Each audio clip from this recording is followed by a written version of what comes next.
काल व्यतीत होता है उसको ब्रह्मा जी का एक दिन कहते हैं। 1000 बार चतुर्युग घूमेगा, 1000 बार त्रेता घूमेगा, 1000 बार द्वापर, 1000 बार कलयुग।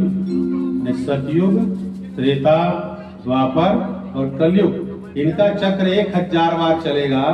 जितना काल और समय लगता है उसको कहते हैं कल्प। तो वही कल्प जो है ब्रह्मा जी का एक दिन होता है और इतने ही समय की ब्रह्मा जी की एक रात्रि होती है। तो जब ब्रह्मा जी की रात्रि होती है तो प्रलय हो जाता है। तो प्रलय भी 4 प्रकार का होता है। नित्य प्रलय है, नैमित्तिक प्रलय है, आध्यात्मिक प्रलय है। तो उन प्रलय में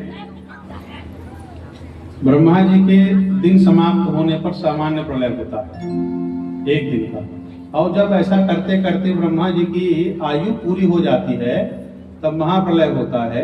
और जब महाप्रलय होता है तो जिन परमात्मा से अहंकार इत्यादि के द्वारा संसार प्रकट हुआ रहता है उसके विपरीत क्रम से सब वापस हो जाता है।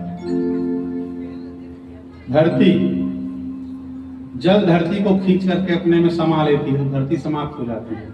जल फिर तेज में समा जाता है, तेज फिर वायु में समा जाता है, वायु आकाश में समा जाता है, आकाश अहंकार में समा जाता है, अहंकार महत्तत्व में समा जाता है, महत्तत्व प्रकृति में समा जाती है, प्रकृति जाकर के ब्रह्म में समा जाती है। तो संसार में कुछ नहीं बचता है, केवल अंधकार होता है, केवल शून्य होता है। ब्रह्म निर्गुण निराकार ब्रह्म स्वरूप परमात्मा विराजमान रहते हैं। और फिर जब भगवान को एक से अनेक होने की इच्छा होती है, एको हम बहुश्याम भगवान कल्पना करते हैं, तब भगवान निर्गुण निराकार ब्रह्म से वो तत्व के रूप में विराजमान रहते हैं। वो फिर स्वयं शरीर धारण करते हैं परमात्मा माया के संयोग से। तो उस समय भगवान सगुण साकार होते हैं और माया प्रकट होती है।